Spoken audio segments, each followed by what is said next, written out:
Hey everybody, welcome to Spikey Saturday number 95 on the Mana Leek. I'm John as always, and it's time for the Kaladesh paper draft recap. I just got back from F&M on release day of Kaladesh and drafted the set. You guys are going to get to watch me behind the shoulder every pick I take, and then we'll go over how the deck went, how it came together, and how the matches went. I was drafting at my local game store, the Gamers Emporium, here in London, Ontario, at Wonderland and Oxford. If you're in the area, definitely check it out. You'll get to play with me, but you'll also get to play with a bunch of awesome people and a pretty solid store owner there. So definitely check out the Gamers Emporium. But we're going to jump right on into the draft. All right, so here we are with our fancy 3 packs of Kaladesh. We're going to crack this pack open and see what we get, and hopefully it's going to be one of my top 10 cards, maybe, that I most wanted to get. Pack 1, pick 1. We open it up, and there's an Ether Trade Wind sitting there right on the front, and this was a kind of annoying pack to open. Hey, what do we see back there? We see a Sky Sovereign. Yeah, that's one of the top 10 cards I wanted to pack 1, pick 1. In the rest of the pack, there's honestly not much. There's a Gear Shift Ace, there's a Sky Skiff, but we're not taking Sky Sovereign, so snap, first pick. Pack 2 comes my way, and it's got in it, if I ever get into the frame, there we go. It's got a Restoration Gearsmith on top and a Serpent. A Die Young, which is pretty good, and then the pack kind of falls off. There's a Pyrohelix, there's a Contraband Kingpin, but I'm really kind of thinking about the Die Young, the Pyrohelix, or the Gearsmith. The Gearsmith I feel is just way too early to take. The Serpent, I'm still not sold on it being as amazing as everybody thinks. Yeah, I'm just going to take the Die Young here. I think it's just a little bit better than the Pyrohelix. Pick 3 comes along, and we know that we're playing Sky Sovereign, and that's about it. Die Young seems like a good pick, but who knows where we're going to end up. There's a Riparian Tiger and a Wisp Weaver and an Impeccable Timing sitting on top, and those are really kind of the 3 best cards in this pack, so it's really between Angel, Tiger, or Timing. And, Timing's solid. I've played 5 of them so far across 2 pre-releases, but Angel just seems so much better, so we pop down that Angel. Next pack, we've got another Tiger on top. That's kind of suggesting to me that maybe green's open. Tiger's really good. There's a Nimble Invader back there, a Prophetic Prism, an Acrobatic Maneuver. Maneuver goes with our Wisp Weaver Angel, I guess, but it's a really low-powered card. I don't want to take it pick 3. There's a Weld Fast Monitor, a Whirler Maker, a Built to Smash. The Tiger is really just the only card that's really standing out as a third pickable card. The Contraband Kingpin's good, but it feels too early to be taking it as well, being in blue-black. So really, I think the Tiger is just the pick here. It's a third color for our 4th pick. Our third colored pick is a third color, which I'm not a huge fan of doing, but, you got to stay open. So Riparian Tiger, and we already saw one, so let's take another one. Next pack, let's see if we can drill down into a color. We've got a Ballista Charger, we've got a Fragmentize, an Inventor's Fair I'm not going to play. There's a Janjeet Sentry, which is probably the best card in the pack, I think. And, it's good. I don't think it's great, but I think it's good. We could take the Live Fast to go with the Die Young. There's a Fragmentize that I pushed to the front because, people have said it's really good. And I'm not one of those people, but I wanted to give it a try. So it gets pushed to the front above the Janjeet Sentry. Ballista Charger I have tried, and Crew 3 just hurts. It really hurts. You can definitely do some good things with it, but having to Crew 3 is a little bit challenging if it's not a Sky Sovereign. So I don't really think I'm going to take the Ballista Charger here. It feels really strange to still have the Fragmentize on top and to actually pick it, but I did. And I don't think it was right, but we'll see. Next pack, we've got a Built to Last, Disappearing Act, a Creeping Mold, Renegade, Tactics, Self-Assembler, Bastion, Mastodon, Sage of Shayla's Claim. None of these are looking good. There's a Live Fast, Larger Than Life. This pack just seems bad.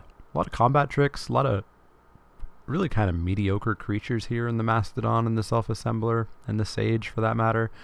Live Fast is kind of the card that's really sticking out to me. Built to Last is there, and it's a good combat trick, but, we need creatures at some point. Not that Live Fast is a creature for that matter. But yeah, Built to Last is, it's one of these 1-mana combat tricks that seem really, really good in this set.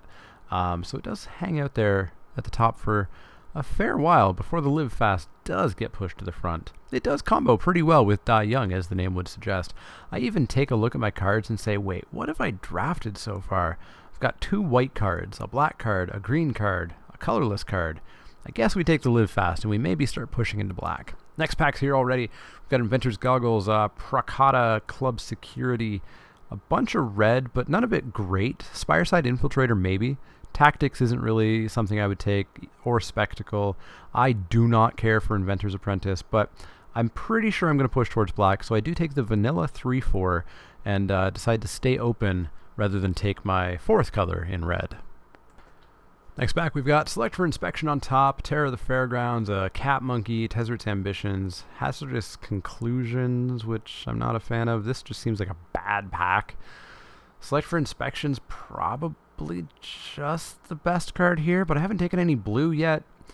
I don't think it suggests that blue's open. I have taken black, and I have taken a green card in the Tiger, so maybe I could try out Hazardous Conditions, and I do pick it, even though I didn't really plan on ever main decking it, but maybe it would be good in the sideboard if I do end up in black-green.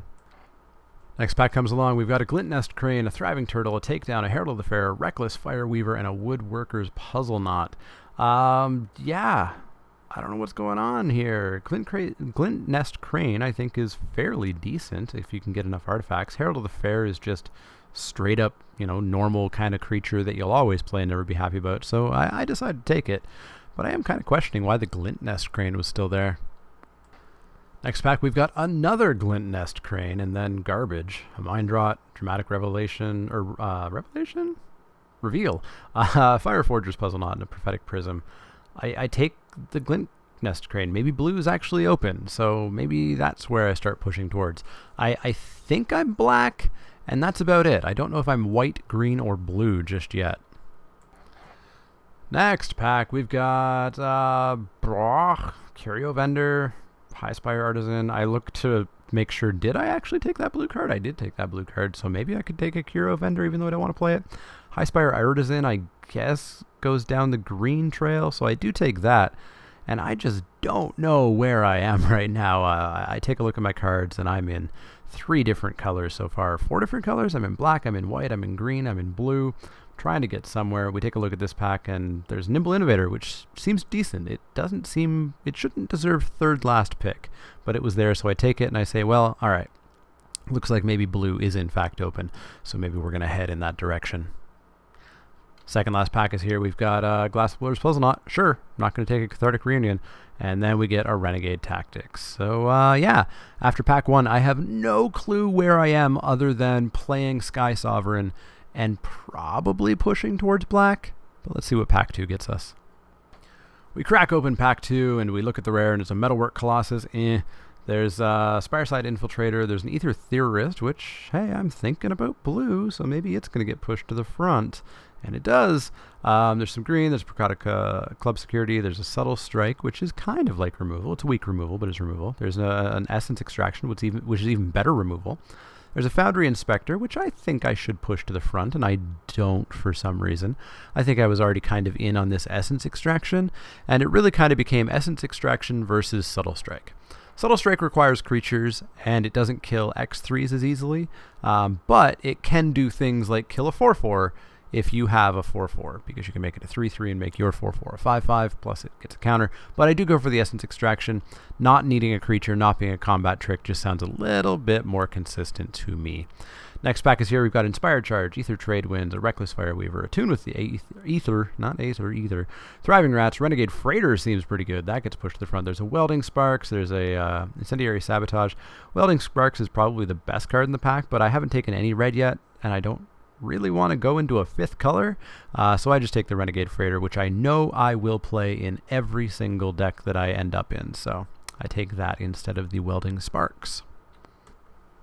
Next pack comes along, and we've got ourselves a Chief of the Foundry. Well, that seems pretty good. Nimble Innovator, Spontaneous Artist, Built to Last, Wild Wanderer, Fortuitous Find. Not much going on here. I think there's a Welding Sparks back there again, which I just kind of ignore. And at this point, I did notice it, and I noticed the Ether Touch Renegade as well. And I was kind of saying, hey, red feels open, but I'm going to take the Chief of the Foundry. I'm always going to play that in every deck. It kind of lets me start taking artifact creatures a bit more highly. I don't want to go into red just yet, even though I'm starting to realize it's probably open. Next pack is here, and we take a look, and there's a Fairgrounds Trumpeter, or sorry, that's not Fairgrounds Trumpeter at all. There's a Pyrohelix, there's a Harness Lightning, there's a Fairgrounds Trumpeter, Brazen Scourge, a Foil Pyrohelix. Okay, at this point, I have had enough. Red is clearly open. Yeah, I'm in white, and I'm in black, and I'm in green, and I attempted to be in blue, and I'm all over the place. I'm fairly certain I'm black, and at this point, I've just had enough. I need to go red. So that Harness Lightning is going to stay at the front. I think it's better than the 2 Pyrohelixes. So down it goes, and I'm going to start just really pushing red as hard as I can to make sure that I do get enough. This pack, we've got a Make Obsolete. We've got a Lawless Broker. There's a Puma Outrider there, which seems relatively late. Demolish. At this point, I'm honestly feeling a little bit kind of like I didn't get there because I thought red was open, and now there's nothing all of a sudden after those 2 packs. But I don't think it was an indication that red was not open. I think these were just weak red packs. I take a look at my cards. I try to figure out what the heck am I doing with this deck. Lawless Broker is probably the card that I most know that I'll play. I could also potentially take the Obsolete. It's a nifty enough combat trick that could also just be used as a board wipe against servos. Lawless Broker feels a bit more consistent to me, though, so I do just take that Lawless Broker. Next pack, we've got a Spontaneous Artist. Well, if I want to push red hard, that's how I'm going to do it. There's a Foundry Screecher. There's also a Quicksmith Genius. Quicksmith Genius, because I'm playing the Chief of the Foundry and some other artifacts, I figure maybe I can push some more artifacts. But if I'm doing that, maybe I also just want the Foundry Screecher and have a 3/1 flyer. So I'm kind of at a dilemma. Do I want the Genius? Do I want the Screecher? Am I really going to do this? Am I going to push red? And I say, yes, we're going to do it. Red felt open, so I do take it. Next pack, we've got an Imperial Voyager, a Hijack, a Ballista Charger. I push the Eager Construct to the front. I don't want to take it or play it, but it's an artifact from my Chief of the Foundry and my Quicksmith Genius. I push Hijack to the front, though, at the last second, and I decided to go with that because, you know, it can steal games. This pack's got a Thriving Grubs. I push that right to the front. There's an Ambitious Aetherborn, but I take that Thriving Grubs because I say, you know what, I need to declare that I am in red. I need to make it clear to the person that I'm passing that I'm in red, and hopefully get some red back in pack 3.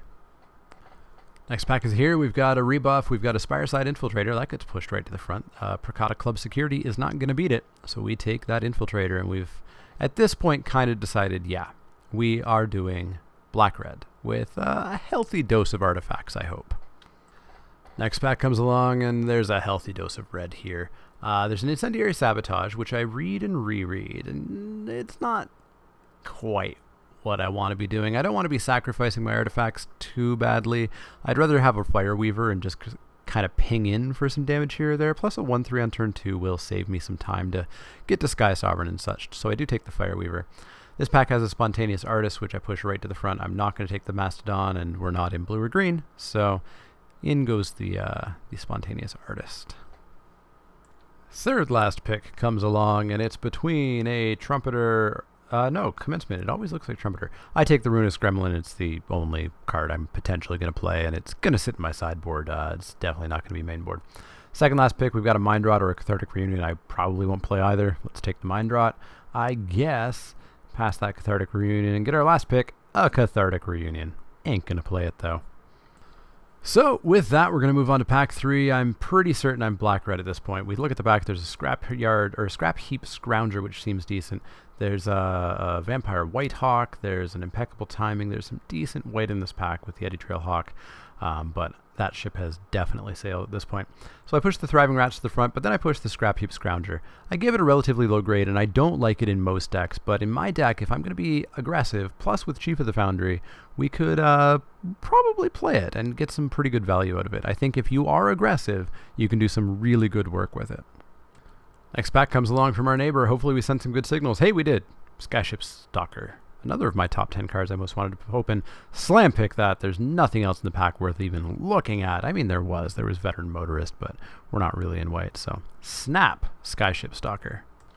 Next pack comes along. We've got a Sage of Shayla's Claim, Fortuitous Find, Fireforgers. Hey, Pyrohelix. Pyrohelix is always good. Push that to the front. We push the Cogworker's Puzzle Knot to the front. Because I'm at this point thinking about artifacts, but then I see the Foundry Inspector plus the Rush of Vitality, both good cards as well. But I just snap up that Foundry Inspector. It's going to make my Sky Sovereign cheaper, my Renegade Freighter cheaper, it'll make my Chief cheaper. No way am I passing that up. Such a good card. Next pack is here. We've got a Lawless Broker. Tidy Conclusion is pretty good. That gets pushed to the front. Foil Ambitious Aetherborn. So really this pack's kind of between the Aetherborn and the Tidy Conclusion. And it's foily, so, you know, it looks kind of nice. I really kind of go back and forth on this one. I try to think, do I want the creatures? I mean, it has Fabricate, and I haven't taken any Fabricate yet, and that's really going to help it with the Chief. So I do just decide, you know what, let's take that Ambitious Aetherborn. Next pack, we take a look, and it's got not too much of anything. I just figure, oh, well, there's an Aether Hub, I guess. I'm not super looking to splash. I'm not going to splash that Wispweaver Angel or anything, but there's really nothing else in this pack for me, so I do just take the Aether Hub. Maybe we find something worth splashing for, although we're starting to get a little bit late in the pack, so I wouldn't expect that to happen. Next pack, we take a look, and we've got a Herald of the Fair, a Puzzle Knot and a Cobra. There's a Built to Smash, which I pushed to the front. I totally forgot that Built to Smash requires the creature to be attacking. It is not Giant Growth. It's Giant Growth on an attacker. I quickly look through my cards, and I try to figure out, do I have enough creatures even? I, at this point, was kind of not even super clear on what my deck was.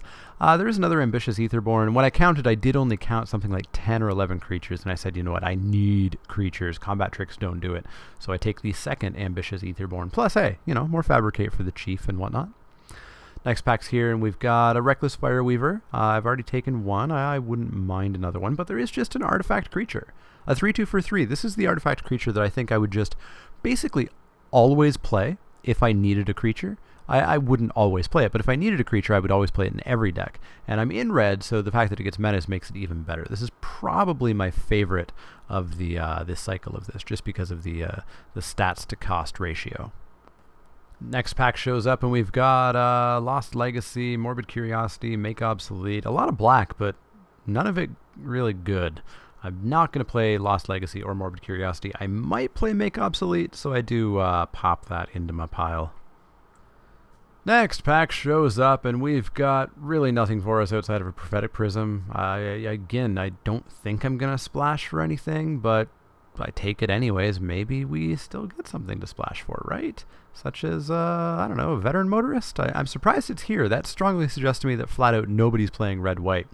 I could splash for it. I have an Aether Hub. I have a Prophetic Prism. And I decide, you know what? I think I'm going to go for it. I'm going to take it and see what the deck looks like. Fourth last pick, we've got a pair of Puzzle Knots that I'm not going to play. Fortuitous Find that I'm not going to play either, but maybe. So I take it. Third last pick, nothing for me. I take the Hazardous Conclusions. Why not? Second last pick, I take the Peafowl. Maybe I play it for, again, artifact synergy with the Inspector and the Chief. And then our final pick is just a Metal Spinner's Puzzle Knot, which, hey, is in my colors, but is not really what I want. So that's how the draft went, and I wasn't necessarily happy with how it went. I was happy to get the Sky Sovereign Pack 1 Pick 1. I was happy that I clearly, a little bit too late, however, discovered that red was open and went into it and got a decent amount of rewards for it. But I was feeling a little bit shaky, like I might not quite have enough stuff. But this is the deck that I ended up with. So you can see there, it's a pretty nice curve, a number of 2-drops, a lot of 3-drops, only 3 4-drops, 3 5-drops, and that's it. Plus the Aether Hub. I did decide to splash with the Veteran Motorist. It was a nice, really, really, really nicely curved deck, and I was kind of happy about that. Let's take a look a little bit more in depth at each of the drop columns. In the 2-drop slot, we had Thriving Grubs, which I literally never saw the entire night. Veteran Motorist, which was a slightly greedy splash with only a Prism, a single Plains, and an Aether Hub, but it did pretty good work in one game that I actually saw it. Otherwise, I never saw it. Scrap Heap Scrounger was surprisingly good, and I think it was because my deck was such a good curve and very aggressive. Again, outside of that deck, I don't think you play this card. I never brought it back, but I never had to. It just did enough damage on its own early in the game. Reckless Fireweaver was pretty decent with the number of artifacts that I had. Having another one or more artifacts would have been very solid. Prophetic Prism I literally never saw, but we all know how Prophetic Prism works. Harness Lightning, we all know that's very, very good, and Die Young, also quite good, especially with Live Fast. In the 3-drop slot, we have a Lawless Broker, which I also never really saw, but it's a fine creature. Quicksmith Genius, which I had and never really rummaged with, but that was due to having a Hijack in hand that I really wanted to use. If it was a land or something, it would have been awesome. Spireside Infiltrator, very solid. Chief of the Foundry, we all know is very good. Weldfast Monitor, Foundry Inspector, they all performed exactly as expected. Renegade Freighter as well. Live Fast, Essence Extraction. I did start main decking Make Obsolete. This relatively quickly turned into Hijack, and really was kind of my swing card. I played Hijack, I played Make Obsolete one game. I played Ruinous Gremlin instead of it. I don't super like the Make Obsolete. I never really got to use it for anything, but it started out in the main deck. Off in the 4-drop slot, we had Braccatus Club Security, which I literally never saw, Spontaneous Artist, which I literally never saw, and Skyship Stalker, which I literally never saw. I never saw any of my 4-drops. I don't know what was going on with that. Part of it is my games finished generally pretty darn quickly, and so, if they weren't in my opening hand plus 5 or 6 draws, I just didn't see them. But yeah, I would have liked to have seen them. I mean, I think we all know how a 3-4 vanilla works, and I think we all know how Spontaneous Artist would work, but I would have liked to have seen how Skyship Stalker would have done, but I just simply saw none of these cards. In the 5-drop slot, we've got the pair of Ambitious Etherborns, one of them foil, and of course, the pack one, pick one, Sky Sovereign. I saw all of these cards. Ambitious Etherborn is just very solid. I made a servo, I think, almost every time. I think one time I did put a counter on it just because I was going to hijack my opponent's blocker to force through some more damage. But making a servo when you have a Chief of the Foundry down is very nice. And of course, Sky Sovereign is incredible. Just an A+ card. Absolutely fantastic. I saw it a number of times, and the games didn't last much longer once it came down. And then, of course, in the land slot, we had the Ether Hub 2 splash for the Veteran Motorist. I literally never saw Ether Hub, ever. So, how did the deck fare? Well, match 1, I was up against Marco, who was playing green-white, and he got off to a relatively quick start with a turn 4 Bristling Hydra, which is a little bit scary and caused me to totally punt as I attempted to kill it, not realizing that not only does it get a counter, it also gets hexproof, and so my Harnessed Lightning just fizzled. I was actually going to 2-for-1 myself. I was going to use Harnessed Lightning plus Die Young to kill it off, but yeah. Turns out it gets hexproof. Went back and forth a little bit. I ended up falling down to, I think, 5-ish life, but I started to get a little bit aggressive with attacks, and finally Sky Sovereign came down and just started shooting things left and right, and allowed me to get that win. Match 2 was slightly more grindy. I started going rather wide with a lot of 3-2s and a couple of, servo 1-1s. Eventually got a Chief of the Foundry down, etc. I had a Hijack in hand, and I had something like 5 or 6 creatures on the board, but Marco had 3 or 4 pretty solid ones. But he made an attack. An attack that I couldn't block. It was the Edge Crafter, so I couldn't block it with anything with power 2 or less, and it was also quite large, and I didn't want to lose it, so I ended up taking about 5 or 6 off of that. But that attack let me hijack another one of his creatures, leaving him with only a single blocker, and I was able to smash through for quite a bit of damage off of hijack. So I was 2-0 in that game, putting me 1-0. Match 2, I was up against Dan. Dan was playing a very grindy blue-black deck. Very grindy. In fact, he won using the mill guy, the energy mill guy. He actually won in round 1 doing that. However, Sky Sovereign came down both games and just shot things left and right. Boy, is that card just a beating. Sky Sovereign is so good. Both games ended relatively quickly as soon as Sky Sovereign came down. No more than a turn or 2 after that. Match 3, I was up against Sean, the store owner, the only other undefeated person in the entire pod. We sat down and we started playing, and he got the Authority of the Consulate, meaning that all of my creatures came in tapped, and he gained a life, which, kind of put a pretty serious damper on my aggro plan, but he was also on the aggro plan, and so really it was just kind of a race game, and I kept smacking him for 3 and then 6 a turn, and he kept smacking me for about 3 or 4 a turn, so I was winning the race, and eventually, He kind of ran out of gas first, and I got through for that. Game 2 was a little bit more interesting. I went turn 2, Veteran Motorist. Turn 3, Renegade Freighter, meaning that my Renegade Freighter was going to attack not as a 5-4, but rather as a 6-5. However, my turn 4 play was a Chief of the Foundry, meaning that my Renegade Freighter on turn 4 was attacking as a 7-6 trample. There was very little that Sean could do about that. He took a lot of damage very quickly, eventually 3-for-1'd himself, blocking the Renegade Freighter, plus impeccable timing, plus built to last on his 2-2 blocker to finally kill the freighter, but way too much damage had been done by that point, and that game was over. And so I finished up my first Kaladesh draft with 2-0-2-0-2-0. I didn't lose a single game with this deck. This deck just performed on all cylinders. I'm honestly surprised. I felt about halfway through the draft like everything was falling apart. It really all came together when I really started pushing into red hard. And yeah, it was really fun. I think this draft is going to be really interesting. There's going to be a lot of questions of yourself during the draft portion. I'm going to need to get in a lot more repetitions of this format before I figure a lot of things out about it. How common is Fabricate going to be? How many artifacts is the right number of artifacts that you want? Etc. Energy, I didn't really get into too much because my energy was very straightforward. Kill spells. Use all the energy you need to use, and you're not really going to do anything else with it. So I'm excited to draft this set more. I'm obviously going to draft it a bunch when it comes on Magic Online. Spikey Saturday next week will be a Magic Online draft of Kaladesh, so definitely check all that out.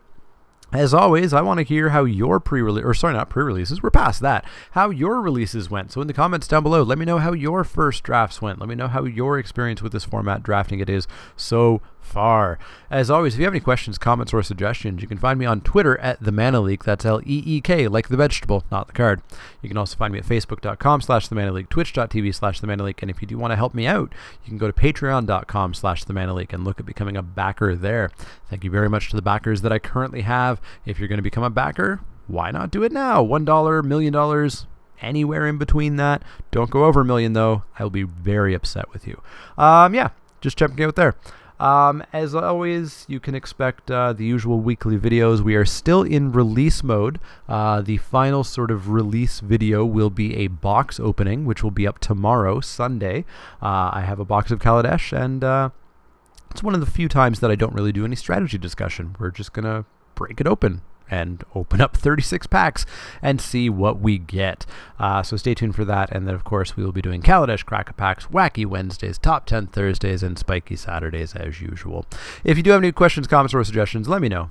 Otherwise, I will see you all next time.